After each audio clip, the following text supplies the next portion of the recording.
O Brasil acaba de receber uma novidade do Google. O aplicativo Carteira, desenvolvido em parceria com diversos bancos do país e até com o Ministério da Saúde.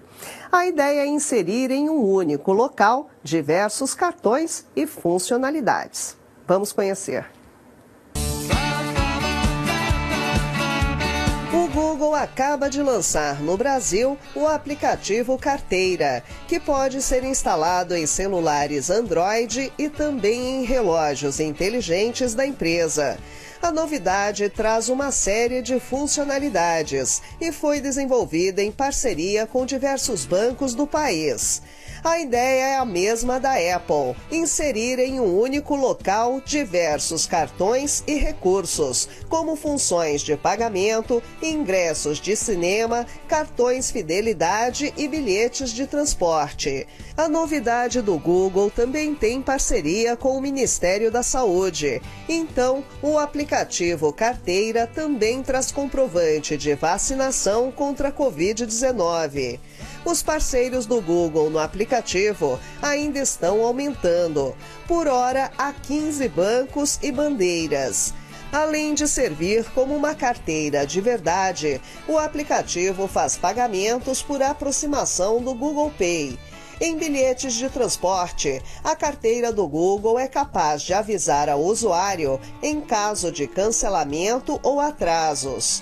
E estamos falando de uma novidade do Google. Então, o aplicativo também está vinculado a todo o ecossistema do gigante das buscas, o que significa que ao adquirir um ingresso, ele acaba virando um compromisso dentro do serviço Agenda. Para você ter o Carteira, basta atualizar o aplicativo Google Pay no seu dispositivo com sistema Android ou Wear OS. Ele será transformado automaticamente no Carteira. A lista das instituições parceiras do app está em olhardigital.com.br.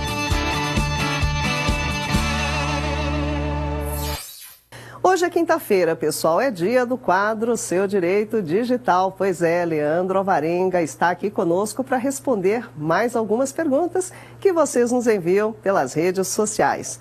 Está no ar o quadro Seu Direito Digital.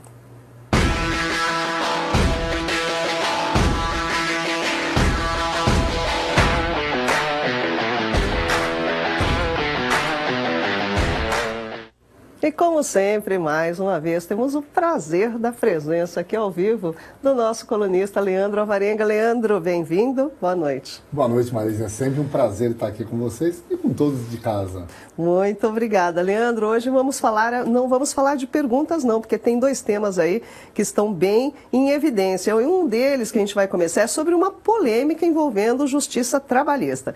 Vamos relembrar o pessoal que esse noticiário que tomou conta aí durante toda a semana e as redes sociais daquela funcionária de uma loja que entrou na justiça trabalhista contra a empresa e que ganhou a causa. Depois eu até explico os detalhes, mas na verdade ela postou um vídeo no TikTok logo depois com as amigas e a justiça não só reverteu a sentença, como também aplicou uma multa.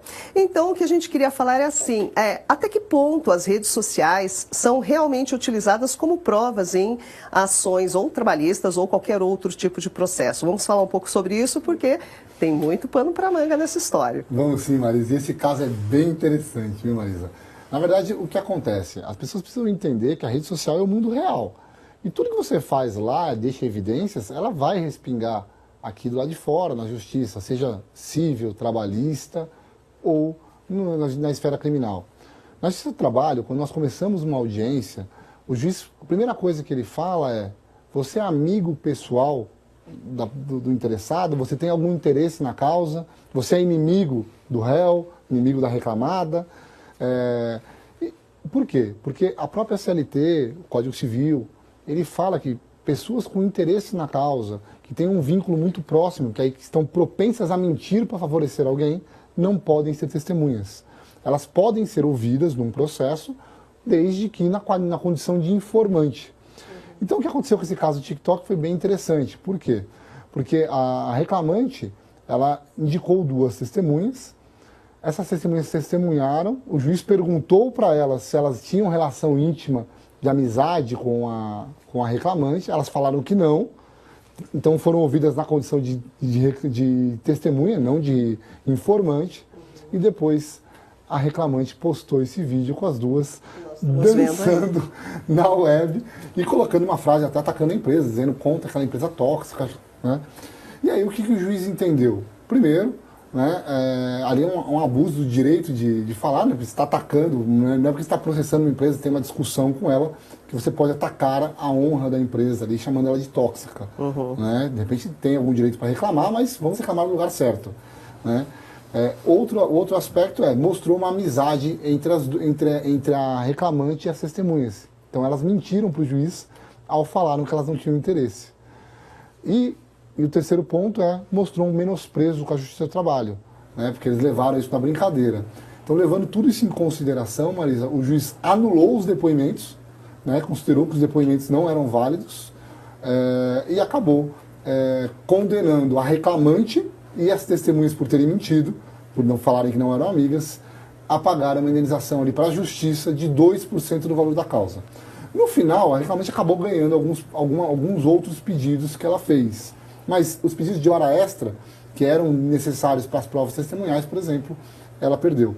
E é por isso que nós temos que tomar muito cuidado com o que você posta na rede. Nós já falamos muitas vezes aqui sobre stalkers, sobre perseguidores, ofensas. Tudo isso pode ser prova, tanto numa ação trabalhista, quanto numa ação civil, quanto numa ação criminal. O WhatsApp, por exemplo, Marisa, recentemente, ele teve a sua prova valorada e relativizada num processo penal. Por quê? Porque o WhatsApp, numa conversa, você consegue apagar para você só partes da conversa. E você fazendo isso, você está manipulando a prova.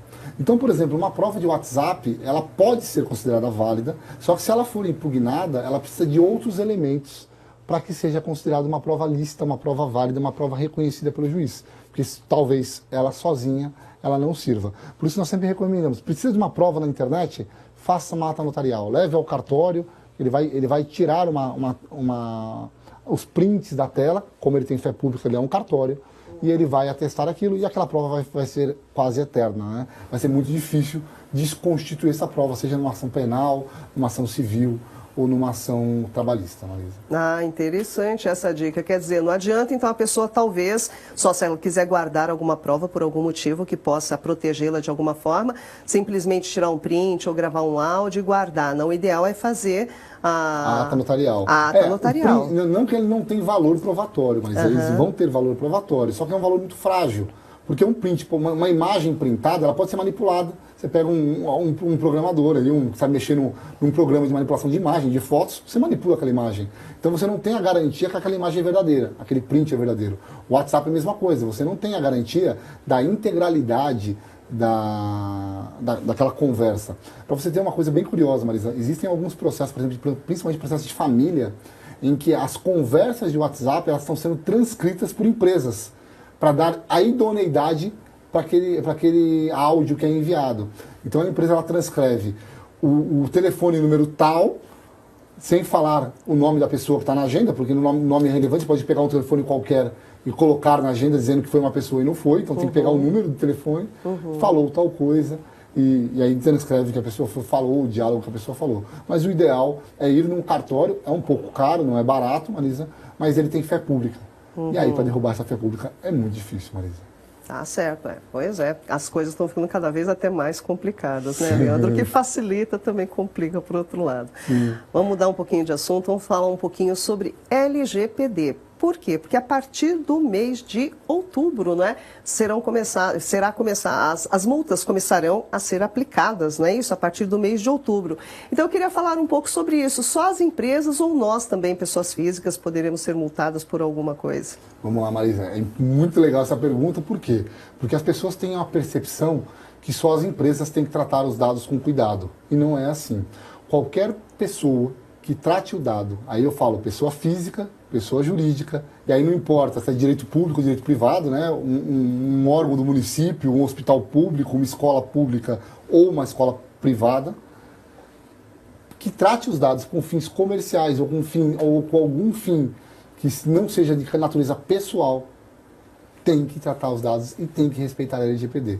Então, aquele moço que passa vendendo aquele produto na sua casa, de porta em porta, o carro do ovo, o carro da pamonha, se ele tiver uma cadernetinha ali, que ele marcar o nome dos clientes, tiver o endereço, são dados pessoais e ele tem que respeitar a LGPD, Marisa. Não precisa ser de maneira automatizada. E aí o que acontece? No começo do ano, a autoridade nacional ela já enviou uma orientação de como é o processo fiscalizatório. E muitas empresas estão sendo fiscalizadas, Marisa. Mas, por enquanto, ela não aplicou nenhuma multa. Por que ela não aplicou nenhuma multa, Marisa? Porque ela não fez ainda a formatação de como vai ser calculada essa multa. A lei, ela traz alguns indícios. A lei, ela traz o seguinte, que nas penalizações elas podem ser advertência, suspensão da atividade, exclusão daquele tratamento de dados, uma multa de até 50 milhões de reais ou 2% do faturamento limitado a 50 milhões ou uma multa diária de até 50 milhões de reais pela atividade ilegal que perdurar, né? Só que ela não fala como é que você vai calcular. Não é 2% direto. Você tem que ter uma série de fatores. Tem que olhar a antecedência da empresa, se a empresa agiu de boa fé, se ela agiu de má fé. Então tem todos os fatores. Então o que está faltando agora é ela publicar como vai ser feita essa dosimetria, esse cálculo. Enquanto ela não fizer isso, ela não vai aplicar multas. Então a expectativa é que até outubro ela o faça. E aí sim, as empresas que estão em processo de andamento, as pessoas físicas eventualmente que estão sendo investigadas e estão em processo fiscalizatório, podem sim sofrer sanções. Pois é, realmente é interessante esse assunto. Vamos voltar a falar até um pouco mais, porque eu imagino que muita gente que é dona de um pequeno comércio, um pequeno negócio, que tem ali os dados da pessoa que compra, o cartão de crédito, o endereço, tem bastante dúvidas a respeito, né? Se ela está ali exposta, o que ela precisa fazer para se proteger, para não correr riscos, enfim. É muito importante isso, Marisa, porque a lei ela não faz distinção. A ANPD, ela fez um regulamento para micro e pequenas empresas, onde ela faz uma distinção dizendo, olha, a lei nesse aspecto ela é um pouco mais leve para essas pessoas porque elas não trazem risco, o volumetria de dados é menor, o negócio é pequeno, não faz sentido você cobrar a mesma segurança cibernética de uma sapataria, de uma padaria, por exemplo, do rapaz do ovo, né? Como se cobrar de uma instituição financeira, de um banco de dados de proteção ao crédito. Então, o dano que ele pode causar para a sociedade é muito maior se ele causar alguma coisa errada. Então, para essas empresas, a fiscalização é bem rígida. Para essas outras, não é que não vai ter fiscalização, mas ela vai ser um pouco mais flexível e as exigências são menores, porque senão você vai inviabilizar o negócio das pessoas. E a lei não veio para inviabilizar o negócio de ninguém, ela veio para proteger as empresas, que elas tratem os dados com segurança, e proteger a nós, cidadãos. Tá certo. Bom, Leandro, mais uma brilhante participação. Muitíssimo obrigada. Espero revê-la aqui na próxima quinta-feira. Muito obrigado a você, Marisa. É sempre um prazer estar aqui. Muito obrigado a todos de casa. Aguarde suas perguntas e até a próxima semana. Uma boa noite e fique com Deus. Boa noite, Marisa. Obrigada, Leandro. Até a próxima quinta. Bom, como vocês já sabem, não é todas as quintas-feiras o Leandro Alvarenga está aqui com a gente agora, ao vivo, pessoalmente, para responder algumas dúvidas que vocês nos enviam pelas redes sociais. Então aproveitem esse espaço é de vocês. Tem alguma dúvida, quer tirar alguma dúvida sobre seus direitos e deveres no mundo digital? Então manda para a gente pelas redes sociais. O Leandro Alvarenga estará aqui conosco na próxima quinta. Não percam esse espaço.